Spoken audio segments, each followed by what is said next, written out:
পান, আপনার কাছে মনে হয় আপনি বুঝি পৃথিবীর একমাত্র দুঃখী মানুষ। স্রষ্টা আপনাকে সকল দুঃখ দিয়ে পৃথিবীতে পাঠিয়েছে। আসলে পৃথিবীতে কারোর সাধ্য নেই আপনাকে দুঃখ দেওয়ার, আপনাকে সুখী করার সাধ্যও কারো নেই।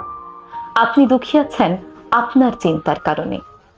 এমনকি যিনি সুখে আছেন তিনিও সুখে আছেন তার চিন্তার কারণে।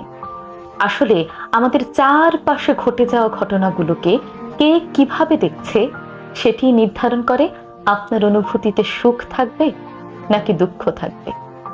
আচ্ছা, একবার ভেবে বলুন তো, আপনি নিজে নিজেকে সম্মান করেন? কেউ যখন আপনাকে এসে বলে এই কাজ তোমাকে দিয়ে হবে না, আপনি তখন সেটাই বিশ্বাস করে নেন।